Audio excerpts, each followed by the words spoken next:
निर्मलाताई, तुम्हाला आमची विनंती आहे, आपण त्यांना निरोप द्या. जोपर्यंत येत नाही इथं जी सरकारचे प्रतिनिधी, तोपर्यंत आपण या ठिकाणून हलणार नाही. आपल्याला ताण बी लागत नाही, भूक बी लागत नाही, आपल्याला काहीच लागत नाही.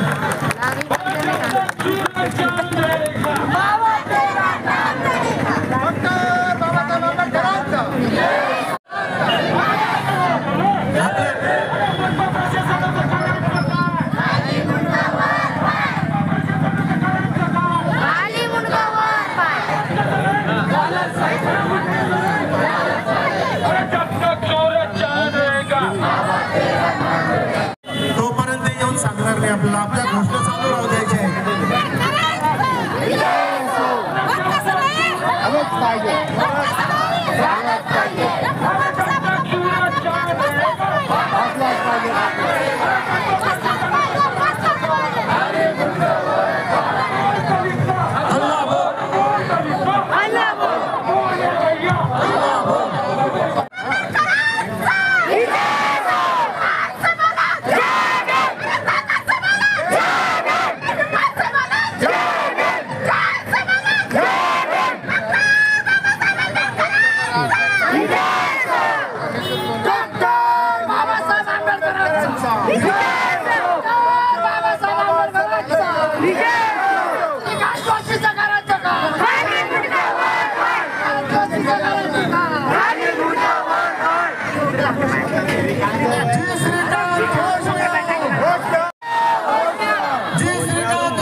जी काही या रस्त्यावर विविध जाती धर्माची जी काही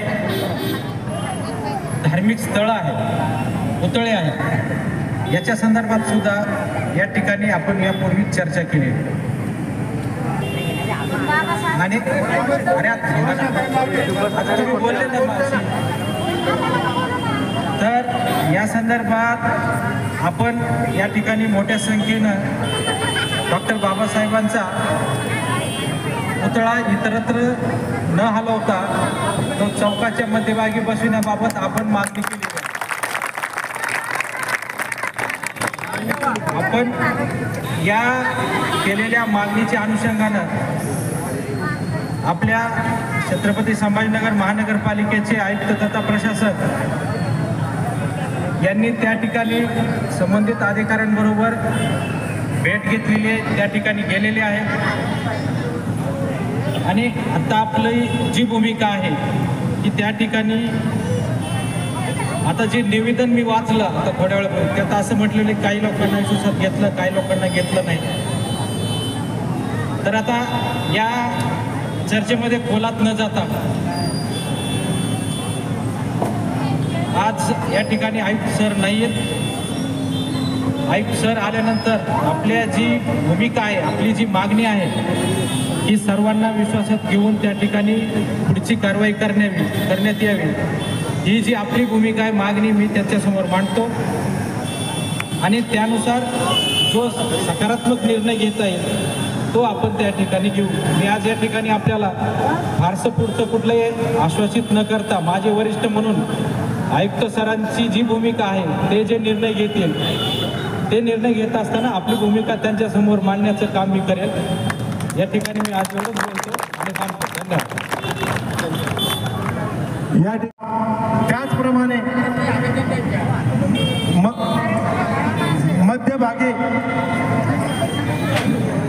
मध्यभागी डॉक्टर बाबासाहेब आंबेडकरांचा पुतळा. आयुक्त साहेब, तुम्ही आज आमचे आयुक्त आहात. आयुक्त नसले आज तुम्ही आयुक्त आहात, त्यांच्या जागेवर तुम्ही काम करता. आमच्या या तीव्र भावना आयुक्त साहेबांना कळवा आणि शासनाला पण कळवा. तसं आम्ही या ठिकाणी शांत बसणार नाही. एवढेच या सर्वांच्या वतीने, बरोबर आहे ना, या सर्वांच्या वतीने मी तुम्हाला कळकळीची विनंती करतो आणि थांबतो.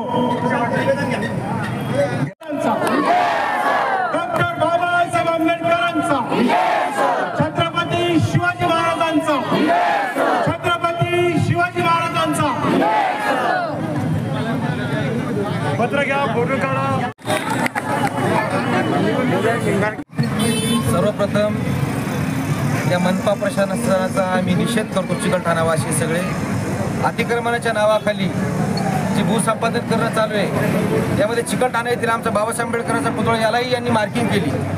मार्किंग केल्यानंतर आम्ही या प्रशासनाला विरोध दर्शवण्यासाठी स्थानिक लेवलवर मिटिंग घेतल्या. उपायुक्तांना भेटायला आलो आणि या उपायुक्ताला सांगितलं, आयुक्तालाच भेटायला आलो. आम्हाला टाईम आयुक्तांनी दिला होता, पण आमची भेट रणजित पाटलासोबत करून देण्यात आली. त्या रणजित पाटील उपायुक्ताला आम्ही सांगितलं की आमचा पुतळा हा अधिकृत आहे. रणजित पाटील साहेब, आमचा पुतळा 1983चा आहे, आम्ही धर्मादायामध्ये नोंद केलेली आहे आणि रीतसर आमचा पुतळा आहे. तर तुम्ही आमच्या समाज भावना लक्षात घ्या, आमच्या समाजाशी संवाद साधा. या पुतळ्याला तुम्ही मार्किंग केली, याला तुम्ही तोडू शकत नाही जोपर्यंत तुम्ही आमच्या समाजासोबत बोलू शकत नाही.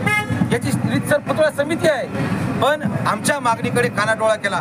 आमच्या समाजाला डावलण्याचं काम यांनी केलं. तिथपर्यंतही ठीक होतं. आम्हाला वाटलं कुठंतरी हे स्थळ पाहणे येतील, यांनी आम्हाला स्थळ पाहणीचं आश्वासन दिलं. आम्ही म्हटलं काही पर्याय जागा आहेत, मुख्य चौक आहे, त्या ठिकाणी आपण पुतळा बसू शकतो. आमचं ऐकून घ्या. सगळ्या समाजासमोर तुम्ही जसे जाताय, विविध मंदिरामध्ये जाताय, मस्जिदमध्ये जाताय, त्या समाजाच्या भावना लक्षात घेताय, त्यांच्याशी संवाद साधताय. तसा संवाद आमच्या आंबेडकरी समाजासोबत साधा. यांनी आम्हाला फक्त वचन दिलं. हे आम्हाला सांगितलं यांनी की आम्ही चिकलठाण्यामध्ये येतो, तुमचे संवाद साधतो. पण आयुक्त चिकलठाण्यामध्ये आला, सगळ्या समाजाची मिटिंग घेतली या 5 दिवसा अगोदर आणि विशेष करून फक्त गुप्तपणे मिटिंग घेऊन आंबेडकरी समाजाला त्यांनी डावललं. त्या मिटिंगमध्ये 100-500 लोक होते, पण आंबेडकरी समाजाचा एकही प्रतिनिधी नव्हता, एकही बालक नव्हता, एकही वृद्ध नव्हता आणि एकही तरुण कार्यकर्ता नव्हता. इतकी गुप्तता यांनी वाढवली. यामुळे आमच्या समाजाला असं वाटलं की हा जातीवादी आयुक्त आहे आणि हा जाणून बुजून आम्हाला डावलतोय, आम्हाला चिरडतोय आणि बाबासाहेबाचा पुतळा तोडून तो कुठेतरी त्याची खुशी साजरी करणार आहे. म्हणून आम्ही इथे धरणे आंदोलन घेऊन आलो. धरणे आंदोलन कधी तुमची मागणी पूर्ण नाही झाली तर अगला कदम काय राहील तुमचं? याच्यानंतर तुम्हाला सांगतोय मीडियाच्या माध्यमातून ही आमची सुरुवात आहे. हे धरणे आंदोलन आहे, फक्त चिकलठाणावासी इथं आलेत. आम्ही बाबासाहेबासाठी पूर्ण शहराला कॉल करू, पूर्ण शहरातून आंबेडकरी समाज या महापालिकेवर घेऊन येऊ आणि या महापालिकेच्या कानठळ बसल्याशिवाय आम्ही राहणार नाही. आमचं तुम्हाला हेही सांगतो की धरणे आंदोलन आज सुरुवात आहे. यानंतर आम्ही सामूहिक आत्मदहन, चक्री उपोषण, जेलभर आंदोलन, जे जे लोकशाही मार्गाने आम्हाला आंदोलन करता येईल ते आम्ही करू. आम्ही शांत बसणार नाही जोपर्यंत बाबासाहेब आंबेडकरांचा पुतळा चिकलठाण्याच्या मुख्य चौकात बसत नाही. तुमची मागणी आता अशी होती की बाबा जोपर्यंत आयुक्त इथे येत नाही तुमच्या मागण्याचं निवेदन घेण्यासाठी बंद उठत नाही. आयुक्त आले का किंवा उपायुक्त आले का येणारे सगळं? हे बघा, मुळात आयुक्त हा जातीवादी मानसिकतेचा आहे. या आयुक्ताने या पूर्ण संबंध छत्रपती संभाजीनगर शहरामध्ये कोणत्याही ठिकाणी आमच्या समाजाच्या मिटिंग घेतल्या नाही, आमच्या समाजाच्या भावना जाणून घेतल्या नाही. आताही त्याला माहिती आहे धरणे आंदोलन होतं, तरी सुद्धा तो आला नाही आणि उपायुक्त बसेले, हा उपायुक्त सुद्धा येत नाही. तो जोपर्यंत येत नाही तोपर्यंत गेट समोर ठिय्या चालूच राहणार आणि जोपर्यंत लेखी स्वरूपात भेटत नाही तोपर्यंत आम्ही तो उठणार नाही. जे होईल त्याचे परिणाम पुढे पाहता येतील. धन्यवाद. तुम्ही आंदोलन करण्यात आले, काय मागणी होती? आमची एकच प्रमुख मागणी आहे की डॉक्टर बाबासाहेब आंबेडकरचा जो पुतळा आहे तो मध्यभागी सेंट्रलला चिकलठाण्यामध्ये दिमाखात उभा राहावा यासाठी आम्ही मागणी केलेली आहे. तरी पण आम्ही निवेदन दिलं होतं त्यांना, अगोदरच ते मुंबईला पळून गेले असंच म्हणावं लागेल आम्हाला. कारण त्याला कोण पळून गेले मुंबईला?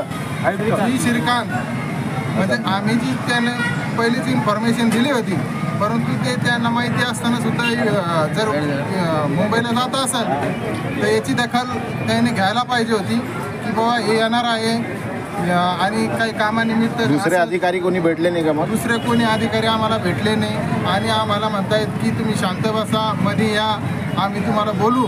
परंतु आमचे जे कार्यकर्ते आहे, महिला भगिनी आहे, ते सगळ्या त्यांचं म्हणणं आहे की त्यांनी स्वतः आम्हाला भेटायला यावं आणि लेखी त्यानं काहीतरी आम्हाला सांगितलं पाहिजे की नेहमी आमचं दुसरी भेट आहे, त्यांनी सांगितलं होतं की आम्ही स्थळ पाहणी करू येऊ, परंतु ते आलेले नाही. म्हणून आम्हाला हे धरणे आंदोलन घेऊन महानगरपालिकेवर आम्ही हे धडकलो. आणि त्यानंतर आता इथं आल्याच्या नंतर आम्हाला कळालं की जी श्रीकांत हा मुंबईला गेलेला आहे, तर हेच कारण असावं. त्यासाठी त्यांना फोनवर बोलावं, काहीतरी इथं सांगावं, त्यांचे जे प्रतिनिधी असेल त्यांना बोलावं आणि आम्हाला जे काय असेल ते सांगत. तोपर्यंत आम्ही इथून हटणार नाही.